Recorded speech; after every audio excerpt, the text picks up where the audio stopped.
नमस्कार, मी मंदाकिनी पाटील. श्री स्वामी समर्थ. मी माझ्या homemade channel Shri Swami Samarth. मी मंदाकिनी पाटील. माझ्या होममेड चॅनल मध्ये तुमचं खूप खूप स्वागत. बघा, मी आज तुम्हाला एक खानदेशी बिबड्यांची रेसिपी आहे ती दाखवते. बघा, हे तुमच्या समोर हे बिबडे ठेवलेले आहे. हे बिबडे केलेले याची हे बिबडे कसे करतात, काय करतात याची एकदम डिटेल ट्रिक सहित टिप सहित मी तुम्हाला या व्हिडिओमध्ये दाखवलेला आहे, या रेसिपीमध्ये दाखवलेला आहे. ते बिबडे कसे झाले, काय झाले, तुम्ही मला कमेंटमध्ये कळवा. आणि हा व्हिडिओ थोडा मोठा असतो, कारण बिबड्यांची रेसिपी म्हटली म्हणजे ती खूप मोठी असते. पण मी डिटेल दाखवण्याचा तुम्हाला प्रयत्न केलेला आहे. ते तुम्ही बघा आणि कमेंट्स करा मला. आणि तुम्हाला हा व्हिडिओ आवडल्यास शेअर करा, सबस्क्राईब करा आणि बेल आयकॉनचं बटन दाबा. म्हणजे मी अशाच नवीन व्हिडिओ अपलोड केले म्हणजे सर्वात आधी तुम्हाला दिसतील. चला तर मग बघू, आपण हे रेसिपीला सुरुवात करू. वेळ न दवडता कशी करायची काय ते. तर सर्वात आधी मी तुम्हाला हे बिबडे तळलेले दाखवते. हे बघा, मी गॅस पेटवला आणि गॅसवर कढई ठेवली. कढईमध्ये 6-7 पळ्या तेल टाकलेलं आहे. आपलं तेल चांगलं आपण आता चांगलं कडक तापू देऊ. हे बघा, आपलं तेल तापलेलं आहे. मी तुम्हाला तळून दाखवते.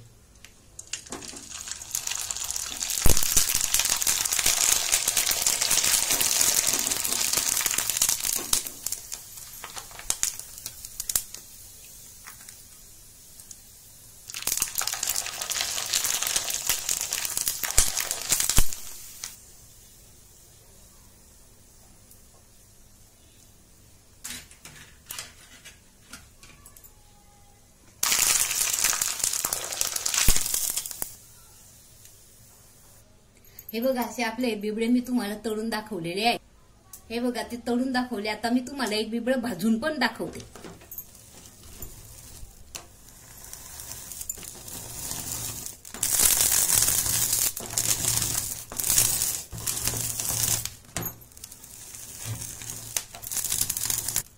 हे बघा, भाजल्यावर पण हे बिबडं केवढं मोठं झालं आणि किती छान आलं होतं. किती छान आलेलं आहे, खुसखुशीत, तर एकदम पांढरं शुभ्र. हे बघा, मी तुम्हाला दोघी प्रकारचे बिबडे दाखवलेले आहे. तळलेले पण आणि भाजलेले पण. एवढे मऊ आलेले आहे ना हे बिबडे, आणि खायला पण चव एवढी सुंदर झालेली आहे ना की तुम्हाला काय सांगू. हे बघा, हे बिबडेचं हाताने हे बघा एकदम मऊ आलेले. आणि हा भाजलेलं बिबडा आहे ना, हे पण गॅसवर भाजलं तरी सुद्धा हे एकदम मऊ आलेलं आहे. तर बघा, मी हे बिबडे कसे केले, काय केले याची सविस्तर अगदी बारीक सारीक मला जेवढं जमेल तेवढं मी या व्हिडिओमध्ये तुम्हाला दाखवलेलं आहे. तर चला तर बघू आपण हा व्हिडिओ. आणि बघा, हा व्हिडिओ तुम्हाला आवडल्यास तर शेअर करा, सबस्क्राईब करा आणि बेल आयकॉनचं बटन दाबा. म्हणजे अशाच नवीन व्हिडिओ तुम्हाला माझे सर्वात आधी तुम्हाला पाहायला भेटतील. धन्यवाद. श्री स्वामी समर्थ.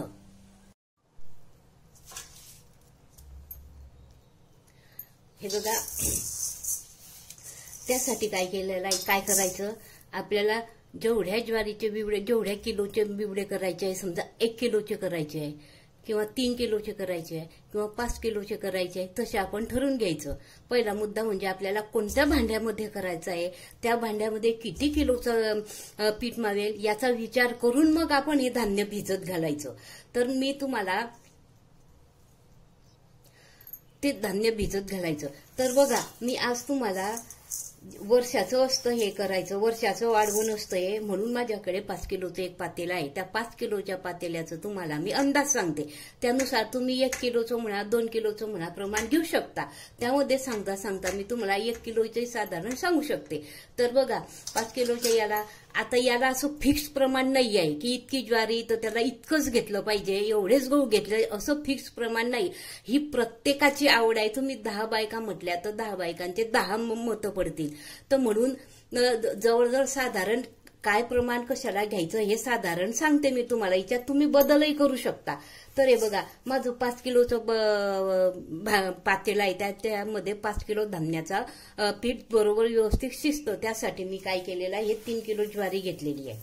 हे 3 किलो ज्वारी आहे ना, ही चांगली बाजारातून आणल्यानंतर स्वच्छ निवडून घ्यायची, 2दा चांगली स्वच्छ गाळून घ्यायची आणि त्याच्यात जे वरते जे बोंड येतात ते पण स्वच्छ काढून घ्यायचे आणि 3-4 पाण्यानं ही स्वच्छ धुवून घ्यायची ही ज्वारी. म्हणजे याच्यावर जे हिच्यामध्ये काही धूळ डस असते ना ती सर्व निघून जाते आणि पाणी स्वच्छ निघेन तोपर्यंत तिला स्वच्छ धुवून घ्यायची. आणि तिला नाही का जवळजवळ कमीत कमी 4 दिवस तरी तिला पाण्यामध्ये ठेवायची. हे बघा अशी स्वच्छ पाण्यानं धुवून घ्यायचे. हे पहिलं पाणी आणि यावर हे असे बोंड येतात ना हिच्यावर ते असे काढून घ्यायचे. आणि हे करायची पद्धत बरीच 2-3 प्रकारची आहे. ते मी ह्या पहिल्या प्रकारचे तुम्हाला सांगते कसे करायचे ते. आणि ज्वारी तुम्ही दादर घ्या, हायब्रिड घ्या, कुठलीही चालते.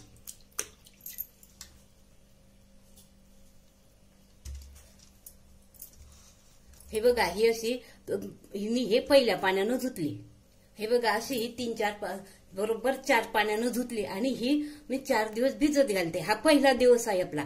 ज्या दिवशी धुतली सकाळी तो पहिला दिवस. आता ही अशी ज्वारी आहे ना ही 4 दिवस भिजत घालायची आणि हिच्यावर झाकण ठेवून द्यायचं.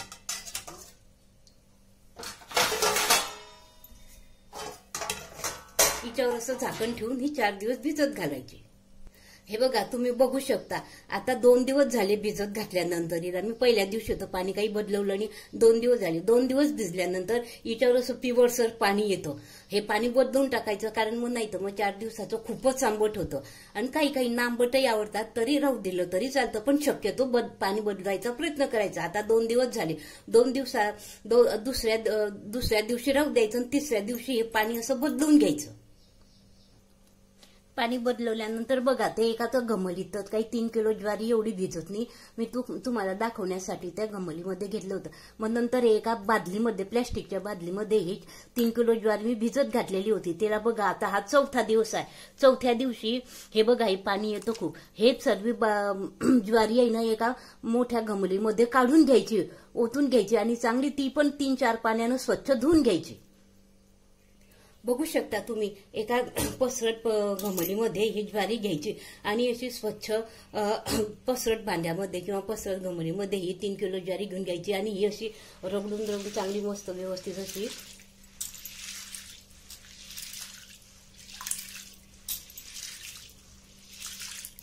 अशी चांगली रगडायची आणि अशी ही ज्वारी 3 पाण्यानं स्वच्छ धुवून घ्यायची.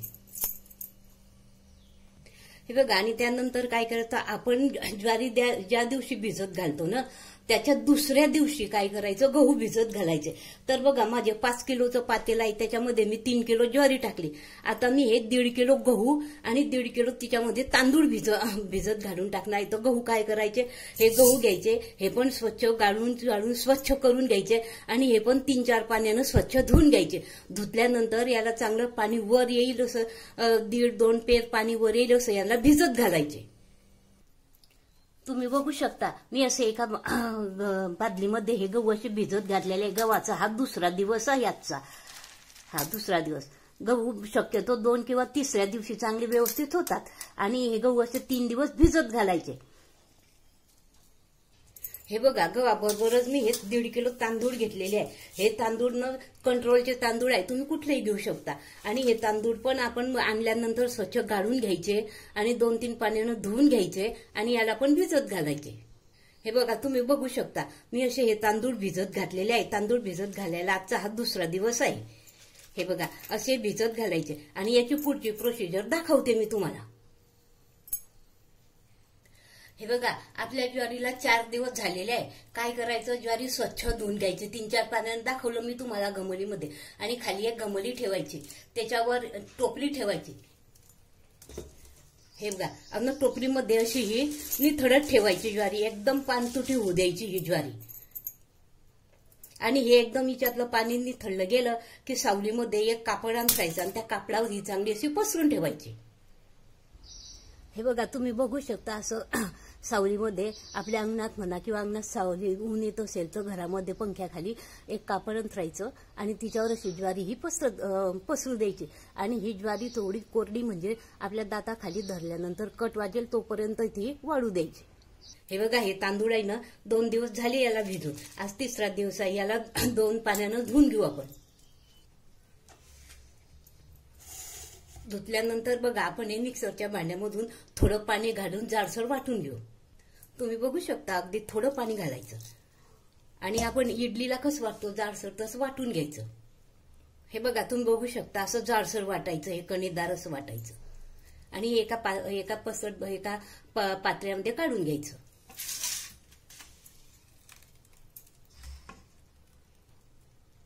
असे सर्व तांदूळ वाटून जेवढे भिजत घातलेले आहे आपण तेवढे वाटून घ्यायचे. बघा तुम्ही बघू शकता, आपले हे सर्व तांदूळ 1.5 किलो तांदूळ वाटून झालेले आहे असे जाडसर. आता हे आपण झाकून ठेवू. आता गव्हाचा चिक कसा काढायचा, ते गव्हाचा चिक काढेल तेव्हा तुम्हाला ती प्रोसिजर दाखवते. हे बघा तुम्ही बघू शकता, आता ते दाताखाली ज्वारी चांगली वाढली, एकदम कडक वाढू द्यायची नाही, तिला थोडी ओलसरच ठेवायची. दाताखाली वाजली की अशी ती ज्वारी दळून आणायची आणि ती ज्वारी बघा अशी आपण दळून आणलेली आहे, अशी छान तिची कोंडा निघालेला आहे. आता आपण तिला गाळून घेऊ. हे बघा आपण पुरण करतो ना त्या गांडीनं आपण गाळून घेऊ. असं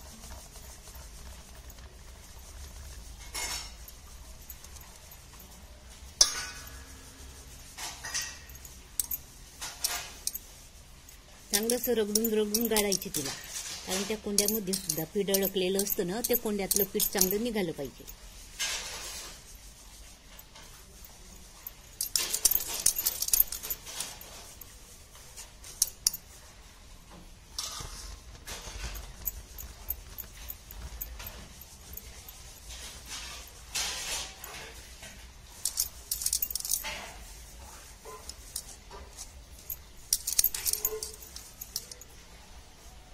असं सर्व पीठ गाळून घ्यायचं.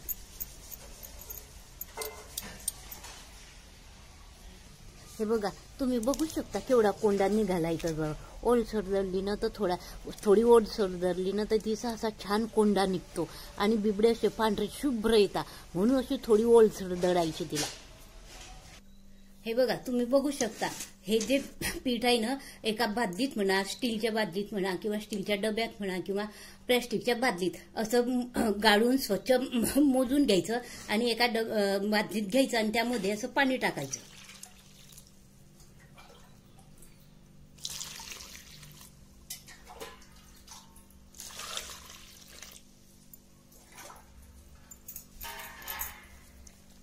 पाणी टाकून झाल्यावर ते चांगलं असं भिजवायचं, तिच्यात एक गुठळी सुद्धा राहू द्यायची नाही. हे बघा असं छान भिजवून घ्यायचं आणि यामध्ये ना भरपूर पाणी घालायचं,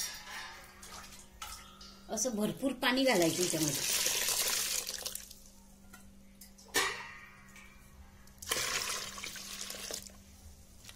हे बघा असं पातळ पातळ करायचं.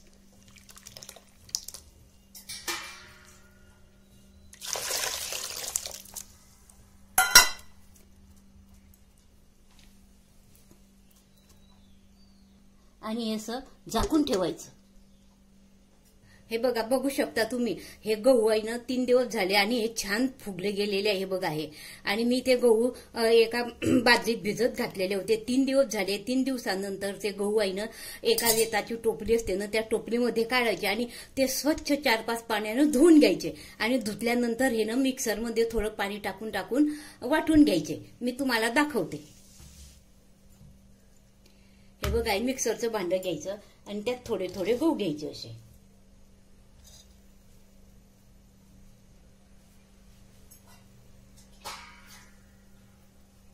आणि त्यात चांगलं पाणी घालायचं. पाणी घातल्यानंतर हे वाटून घ्यायचे. हे बघा असे वाटून घ्यायचे तुम्ही बघू शकता आणि हे एका पसरट घमलीमध्ये काढायचे. हे बघा आपली स्टीलची घमली, त्यामध्ये असे हे सर्व गहू असे पाणी घालून असे वाटून एका घमलीत आधी वाटून घ्यायचे, सर्वेनं जमा करायचे. हे बघा असे सर्व गहू वाटून झाल्यानंतर एका पसरट घमलीमध्ये घ्यायचे आणि त्यामध्ये पाणी घालायचं.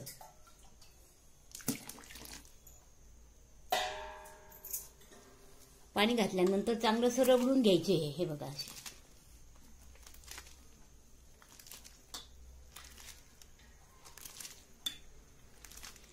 रगडल्यानंतर असे हाताने पिळायचे ते चांगले असे छान.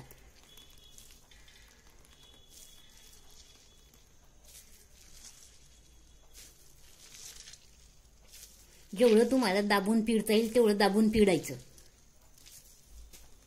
असं प्रत्येक असं हे पिळून घ्यायचे.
हे बघा, अशी एक प्लॅस्टिकची बादली घ्यायची, त्यावर एक गाळणी ठेवायची.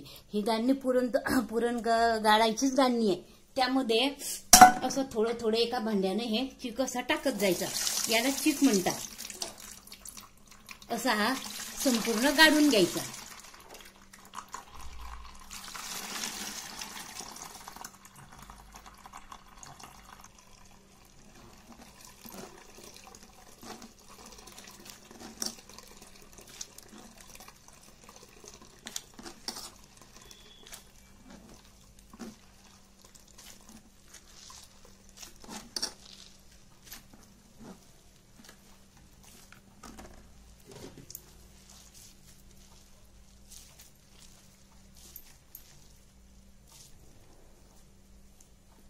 अशा प्रकारे हा संपूर्ण गहू वाटलेले गहू गाळून घ्यायचे. त्याला चिक गाळणे म्हणतात. अशी सर्व प्रोसिजर करायची. हे बघा, परत हे आपण हे केलं पिळलेलं असतं ना, हे परत तिच्यामध्ये पाणी घालायचं.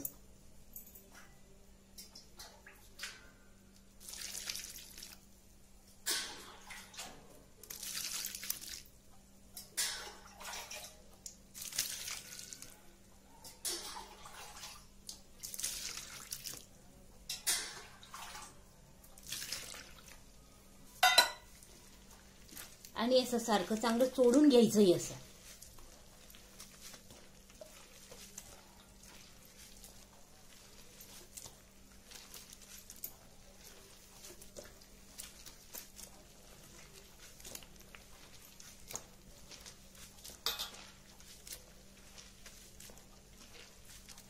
आणि पिळून घ्यायचं ते पहिल्यासारखं. जेवढं तुम्हाला दाबून पिळता येईल ना तेवढं दाबून पिळायचे गोळा.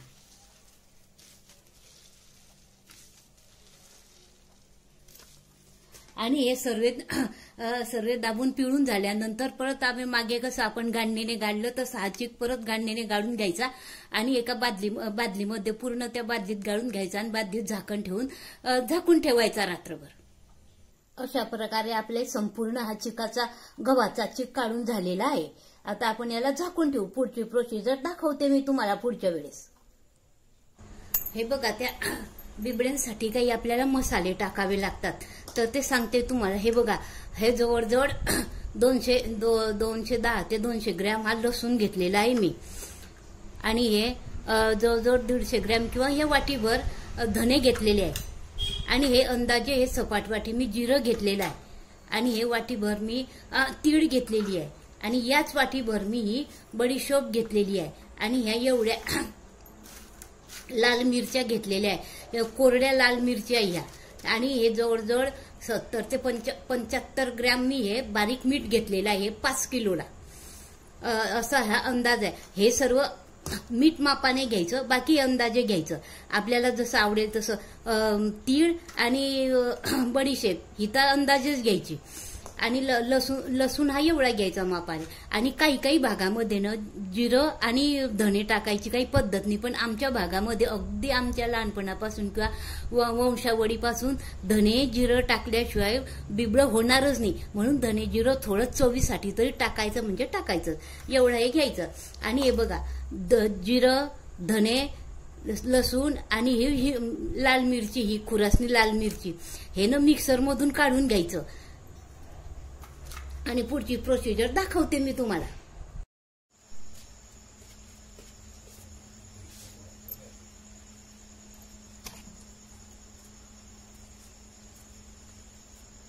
हे बघा तुम्ही बघू शकता, मी इथे ना पातेल्याला असं मातीचं बूड घेऊन घेतलेलं आहे.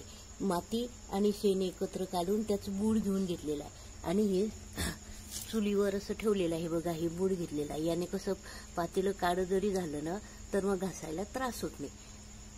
आणि आपण इथे ना आता हे पातेलं ठेवलेलं आहे चुलीवर. पातेल्याला इथे आपण असं तेल थोडं आधी आतून तेल लावून घेऊ. असं थोडं तेल टाकायचं आणि ते पातेल्याला चांगलं असं पसरून घ्यायचं. आणि यात जवळजवळ अर्ध पोण पातेलं आपण पाणी टाकू. हे बघा तुम्ही बघू शकता, मी हे चूल पेटवलेली आहे आणि हे पातेलं असं पाण्याने अर्ध जास्त भरून ठेवलेलं आहे. आता याच्यावर आपण झाकण ठेवून देऊ. हे बघा आपण ज्वारीचं पीठ जेव्हा बादलीत भिजत घातलेलं असतं ना रात्रभर, तिच्यावर असं कोंडा येतो. हे वरचं पाणी फेकून द्यायचं. काही ना याच्यावर पण येतं वरचं पाणी, ते पण सर्व फेकून द्यायचं. हे बघा तुम्ही बघू शकता, हे तांदळाचं पीठ आहे आणि याच्यामध्ये ज्वारीचं आणि गव्हाचं पीठ एकत्र केला. तसंच हे तांदूळाचं पण पीठ याच्यामध्ये टाकून द्यायचं आणि तिघी पीठ एकत्र करायचे. आणि तिघी पिठाईनं असे चांगले पातळ करायचे. हे बघा असे पातळ करायचे, म्हणजे घेरताना काय येतं मग त्याच्यामध्ये गाठी तयार होते. असे पातळ करायचे. हे बघा हे धने जिरं आणि आपण ते मिरची घेतलेली होती कोरडी मिरची, ती मिरची आणि लसूण हे असं मिक्सरमधून बारीक करून घ्यायचं. आणि हे मीठ आणि हे साबुदाणा आपल्या पाण्याला उकळी आली की त्यामध्ये हे टाकून द्यायचं. हे बघा आपल्या पाण्याला उकळी आलेली आहे. इथे लाईट कमी आहे त्यामुळे तुम्हाला दिसणार नाही, पण मी सांगते तुम्हाला इथे पाण्याला उकळी आलेली आहे.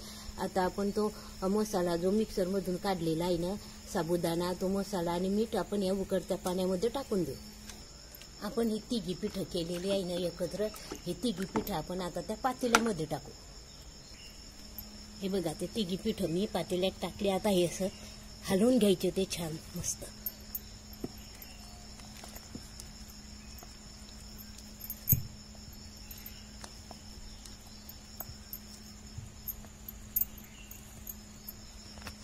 हे बघा वरतून त्यात थोडं पाणी घातलं आणि ते पाणी पण टाकून चांगलं हलवून घ्यायचं असं.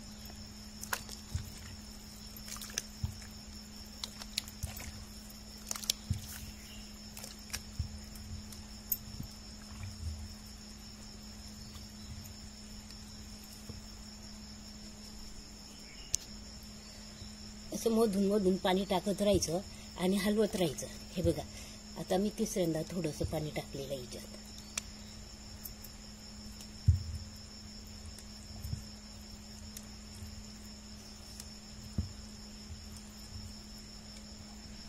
हे बघा असं आपला हा संपूर्ण घाटावरून झालेला आहे. आता आपण याच्यावर झाकण ठेवून देऊ शिजण्यासाठी. हे बघा आता बघू शकता तुम्ही आपला घाटा आता चांगला हा शिजायला लागलेला आहे. हे बघा शिजता शिजल्यानंतर तिच्यावर आपण असं झाकण ठेवायचं आणि शिजता शिजता असा 3-4 दार तो चांगला हलवायचा. झाकण काढत जायचं आणि हलवत जायचा, परत झाकून ठेवायचं. असं 3-4 वेळा करायचं. हे बघा तुम्ही बघू शकता शिजता शिजता हा घाटा असा जमा होतो. हे बघा असा जमा होतो. असा जमा झाल्यानं असा 3दार हा मोडून घ्यायचा आणि मग समजायचं की आपला घाटा शिजून तयार झालेला आहे. हे बघा तुम्ही बघू शकता हा तिसऱ्यांदा हा असा जमा झालेला आहे. हा जमा झाला ना की असा परत हलवायचा आणि 3दा जमा झाल्यानंतर त्यातनं आपण जे तीळ काढलेली असते ना ती तीळ टाकायची. आणि ही शोप पण काढलेली असते ना, ही शोप पण टाकायची नंतर टाकायची पूर्ण शिजल्यानंतर. आणि हे चांगलं मिक्स करून घ्यायचं.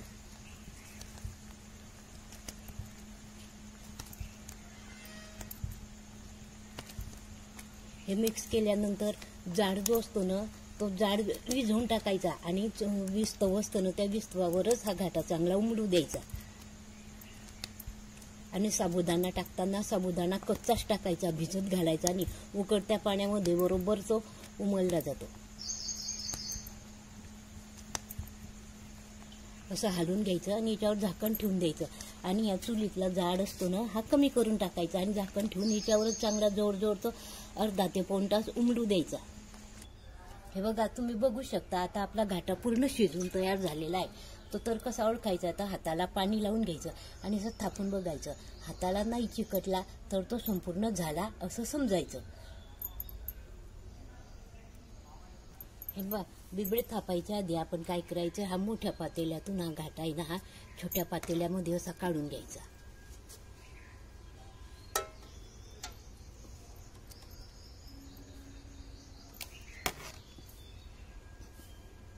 म्हणजे तो थापायला थंड होतो. असा काढून घ्यायचा. दोन तीन पातेल्यांमध्ये किंवा घमलीमध्ये असा काढून घ्यायचा. आणि हे बघा मिठाचं प्रमाण आहे ना तर ते साधारण मी सांगितलं तसं घ्यायचं. कमी झालं तर चालतं, मग कमी झालं थोडासा खाऊन बघायचा. त्यात जर मीठ कमी लागलं तर आपण त्यामध्ये नंतर टाकू शकतो, पण जास्त झालं तर मग आपण तिथे जवळ थोडी असतं म्हणून मीठ न थोडं सांभाळूनच टाकायचं.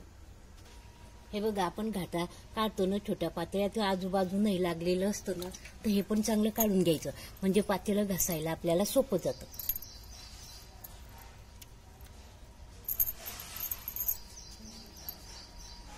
हे बघा असं छोटे 2 पातेल्यांमध्ये 2 म्हणा 3 म्हणा पातेल्यांमध्ये काढून ठेवायचं. आणि मीठ आहे ना घाटा हा थोडासा अनोलाच लागतो आणि ते बिबडे थापल्यानंतर ते वाढतात ना मग ते थोडे खारट लागतात, म्हणून घाटा थोडा अनोलाच ठेवायचा.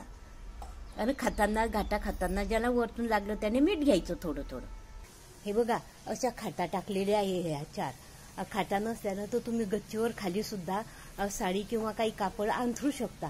असं चांगलं आधी ओलं करून घ्यायचं, ते अंथरून घ्यायचं आणि हे असं संपूर्ण असं लांब लांब टाकून घ्यायचं ओलं करून. हे बघा आता पोळपाट घ्यायचा, पोळपाट घ्या किंवा एक ताट घ्या, ते आधी खाली पाणी टाकून घ्यायचं असं आणि त्याच्यावर हे कापड अंथरायचं. हे कापड पण ओलं करायचं आणि याला थोडासा आधी घाटा पसरून घ्यायचा, पाणी लावून घ्यायचं आणि थोडा घाटा लावून घ्यायचा आधी.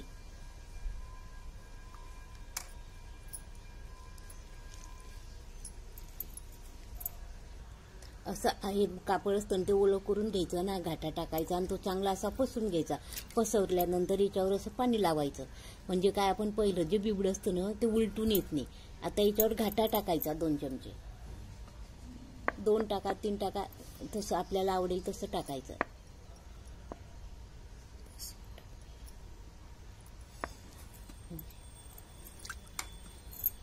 आणि असं थापायचं. आपल्याला जसे लहान मोठे पाहिजे तसे थापायचे. थापल्यानंतर आपण ते साडी अंथरलेली असते ना तिच्यावर टाकायचं. हे बघा साडीवर असं टाकायचं. ते हे बघा असं असं असे सर्व बिबडे थापून घ्यायचे. त्या पोळपाटाला पाणी लावायचं, असं पाणी पसरून घ्यायचं आणि त्याच्यात घाटा घ्यायचा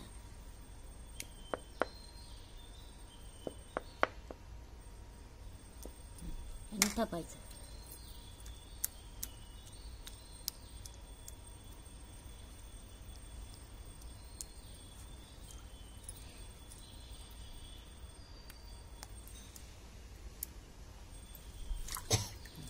आणि तेच आपण पहिलं टाकलं तसं साडीवर टाकायचं, शेजारी शेजारी टाकायचे ते एकदम.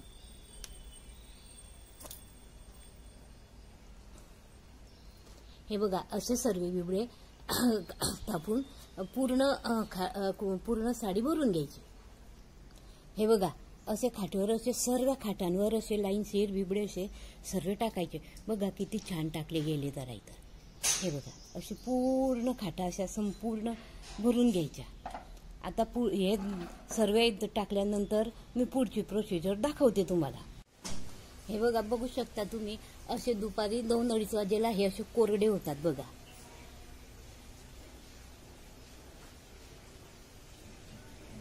हे बघा असे हे कोरडे होतात. हे कोरडे झाल्यानंतर ही वरची बाजू खाली करून घ्यायची.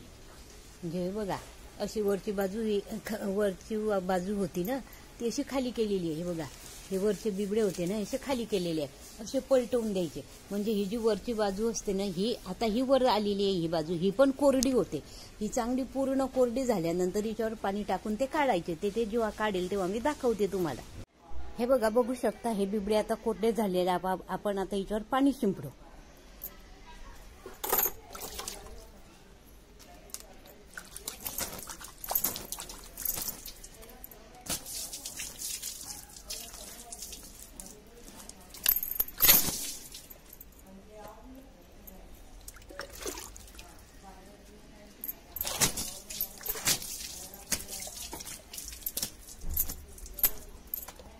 हे बघा असं सर्व खाटेवर पाणी शिंपडून घ्यायचं. हे बघा पाणी टाकल्यानंतर हे चांगलं भिजतात. हे मग थोडी ताणायची साडी कापड आणि हे असे निघतात बघा.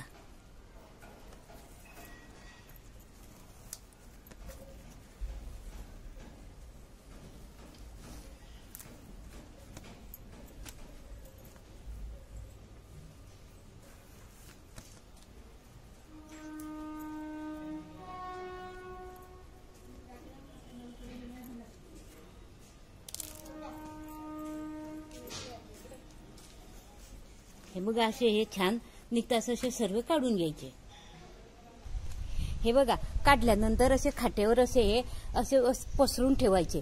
हे असे नाही ठेवायचे, असे ठेवायचे. उलट असे थोडे हे कोरडे होईल ना तोपर्यंत असे पसरून ठेवायचे. आणि हे बघा आता हे असे कोरडे झाले.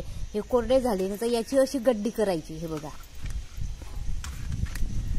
अशी एकमेकांवर ही अशी गड्डी करून ठेवायची सगळ्यांची. हे बघा काय करायचं घरात एक पाट ठेवायचा. 1 म्हणा 2 म्हणा आणि त्यावर अशी कापड टाकायचं जाड. हे बघा हे कापड टाकायचं आणि त्यावर अशा या बिबड्यांच्या अशा गड्डे ठेवायच्या. गड्ड्याच्या गड्डे ठेवायच्या. हे बघा ही एक गड्डी याच्या शेजारी, दुसरी गड्डी याच्या, तिसरी गड्डी अशा गड्ड्याच्या गड्डे ठेवायच्या आणि त्या अशा कापडाने झाकून घ्यायच्या. हे बघा अशा कापडाने झाकल्यानंतर याच्यावर वजन ठेवायचं. तर तिच्यावर असं वजन ठेवायचं म्हणजे त्या सरळच्या सरळ राहतात आणि वाकत नाही. अशी ही शेवटची प्रोसिजर आहे ही.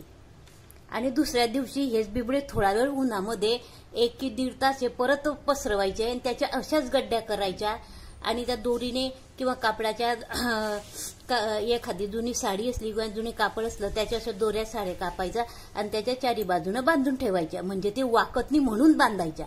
अशी ही शेवटची प्रोसिजर आहे. ते पण मी दाखवण्याचा शक्यतो प्रयत्न करते. पण असे हे गड्डी अशी झाकून ठेवायची म्हणजे आजूबाजूची जी किनार असते ना ते तुटत नाही. असे हे सर्व साडीवरचे बिबडे काढून घ्यायचे पाणी टाकून. खाटेवर जवळजवळ 2-1 तास वाढत घालायचे आणि जे वाढले त्याच्या गड्ड्या करत राहायच्या. शार्टेज करायचं. जे वाढले त्याच्या गड्ड्या करत राहायच्या आणि त्या अशा झाकून ठेवायच्या आणि त्याच्यावर वजन ठेवायचं. हे बघा दुसऱ्या दिवशी काय करायचं, जिथे ऊन असलं ना आपल्या घराजवळ तिथे उन्हामध्ये एक बेडशीट, खराब बेडशीट किंवा काही कापड अंथरायचं आणि त्याच्यावरनं हे बिबडे असे टाकायचे. हे बघा असे लाईनशीर एकावर एक असे पसरून द्यायचे उन्हामध्ये.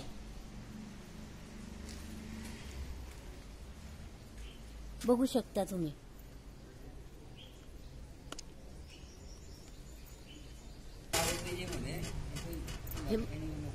हे बघा आता यापैकी एक वाढत घातल्यानंतर काय करायचं, जे कोरडे होतात ना असे त्यांची गड्डी करायची. हे बघा अशी एकमेकावर ठेवून अशी गड्डी करायची. जे कोरडे झालेले आहे, जे कोरडे आहे ना ते अशी गड्डी करत जायची, निवडत जायचे.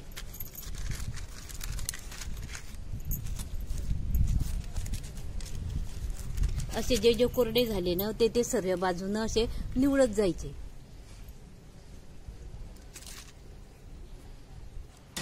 हे बघा अशा 10-10, 12-12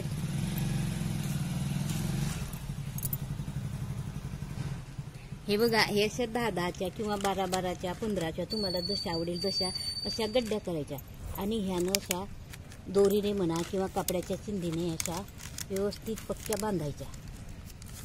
या बांधल्या म्हणजे कसं हे बिबडे असे ताटचे ताट राहतात.